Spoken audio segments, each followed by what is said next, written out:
Hello and welcome to another Delboy video. This is another one of my statue unboxings, and this time I'm going to introduce you to a nice comiquete which is called the J. Scott Campbell Spider-Man comiquete. Now this is a particular range that is designed by one particular artist, J. Scott Campbell. Of the range, there was a Gwen Stacy statue, a Black Cat statue, a Mary Jane Watson statue, and two comiquettes. One an exclusively small number, slightly different colour design, and this one which was an exclusive with swappable parts. Now we're moving forward now through the years, and it's 2013, and this was one of the earliest Sideshow statues that I'd bought, although they had been around for a number of years. This one is 2013. Now I'm not quite sure of the difference between a comiquete and a diorama, but I'm going to start assembly now and then just run you through a few things. So here we go. I'm just going to pick up the first piece, which is basically the base, and I'll produce that to the camera. It is J. Scott Campbell Collection Spider-Man comiquete from 2013, number 268 of 1750. I'm just going to place that down on my dolly there, and just check the camera position. That doesn't seem too bad at all. So this is a nice base. It's got a position for Spider-Man. It goes all the way round, and it is detailed on the other side. Now the next thing that needs to go on is Spider-Man himself, which comes in a couple of parts. So I'm going to be very careful with this, because it's a very delicate piece. Just to show you, that is how Spider-Man looks, and he is going to go on to this base via a magnet and peg. So there is a little bit more flexibility in regards to making sure that this didn't fall off of its base. There we go. Just turn that around and then check the position. Yep, so far happy with that. And what we'll do now is we'll put on the arms. And I always sometimes goof this up because there is a left and a right. So this should be the left, I believe. There we go. Just take that out for a moment and present that to the camera, because it is a detailed piece of artwork. And that locks in place by a magnet. And then we'll put the other arm on. I'll present that again. So we now have another piece, and we'll lock that on. And we now have all the arms in place. And we will put on one of the heads. There are two heads with this. If you bought the standard edition, you only got one head. So this is the first head that I'm putting on.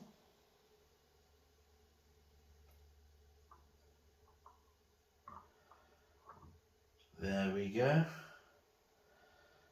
And we now have the statue complete. And I will just switch on the machine, and hopefully it can rotate round and you can see it from different sides. Like I was saying, this is a 20-inch tall Comiquete. And therefore it's difficult to say whether it's what its actual dimensions are. They usually label a statue up as being a 6th scale or a 1/4 scale or a 10th scale. I believe this is below a 6th scale, and the reason it's hard to tell is because of the base. Spider-Man is also crouching, which makes it a little bit awkward to actually say if he moved his legs down and stood upright, whether this would be a 6th scale or not. Just going to now explain a little bit about Spider-Man. Spider-Man has been my main character for collecting for 40 years plus. I moved into statues much later, and I couldn't wait to have something that I'd be able to put on a shelf in 3 dimensions, to something that I'd been reading in comic book format and was in 2 dimensions. This was even going beyond watching a cartoon on TV, and I was really excited about getting so many of these statues and putting them on my shelves of my house. Unfortunately, for health reasons, that never occurred. So Spider-Man came out in 1963, designed by Stan Lee and Steve Ditko as a co-written character, although there was a lot of talk in the early days about who created Spider-Man. It's now well regarded that there is no one person that made Spider-Man. He was co-created. The backstory of Spider-Man is that there is a young teenager called Peter Parker who attended a science exhibit. During this science exhibit, he was bitten by a radioactive spider and this spider would change his life and his destiny for the rest of time. Now, Peter Parker was bullied at school, and when he got these powers, he didn't know quite what to do with them. He decided that being poor was not something that he would accept anymore. He now needed to look after his aunt and uncle who had been looking after him for years. And he decided that he would try and be a celebrity star on a TV show. The first place he went to was a wrestling match for which he won, but the person who held the actual match took away most of the money, giving him only a few $100s. It was while attending this wrestling match that his Uncle Ben went to pick him up, and unfortunately Uncle Ben was shot dead. As Peter Parker found out that the person that had killed Uncle Ben was a burglar and had tried to attempt to rob the house, he confirmed that Aunt May was okay and overheard the policeman saying that the burglar was held in a warehouse down the road. He instantly put his costume back on, Spider-Man, swung over to the warehouse to get revenge on the burglar. It was trying to actually get the burglar that he found out that it was a person he'd met earlier on and in his arrogance had let go by. It is with that he learned that with great power comes great responsibility, and he swore that he would never let something like that happen again. And that's basically the backstory. I related to Peter Parker because of the bullying aspect, that Spider-Man was a sort of a nerd, had a science background or a background where he loved science, like NASA and space and how chemicals work and how physics work. All of those sort of things were sort of similar to me in my early days at school, and so this character could be the boy next door. I'm now going to swap out the head and show you the other head that come exclusively with this one.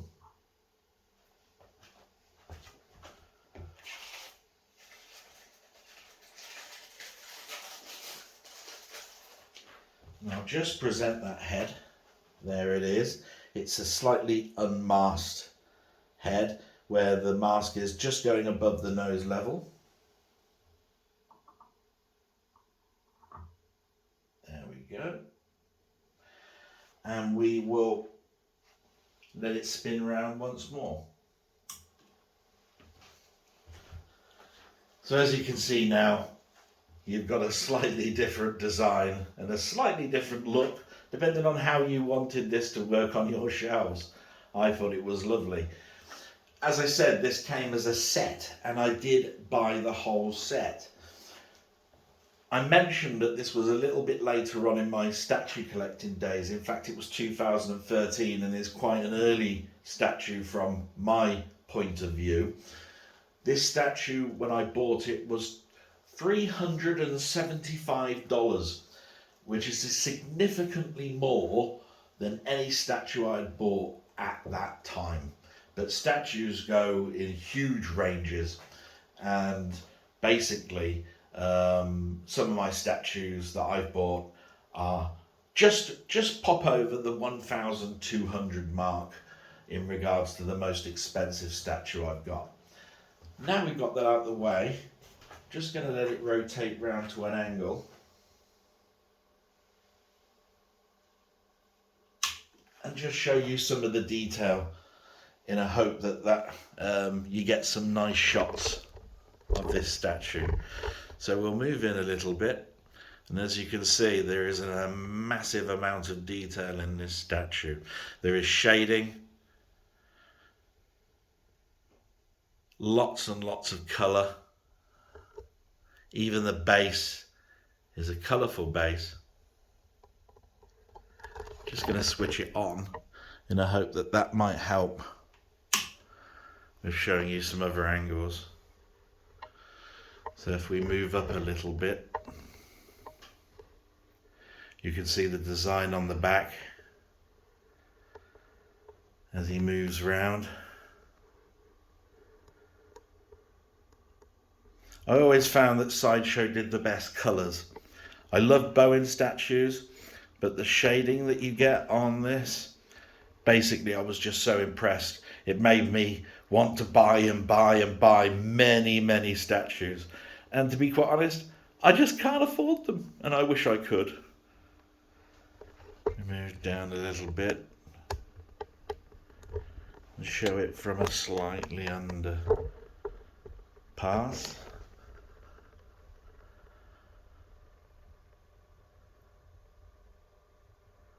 Hopefully I've got that in nice and shot.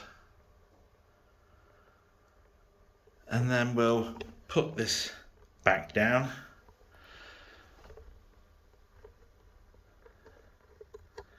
And just finish up. Yes, I love statues, and I've got quite a few of them, over 200. And this is one of my favourites. The only thing that people usually comment about this statue is the hands and fingers seem to be a little bit too long. But J. Scott Campbell is one of those people that knew that Spider-Man is a wiry character, somebody that twists and turns, and so he's not going to be somebody that's fat and squat. He's going to be elongated, slightly beyond the norm.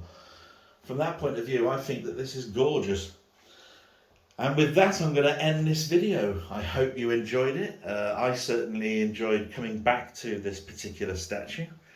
And we'll end it there. And I'll say salute until the next one. Thanks very much, guys. Bye-bye.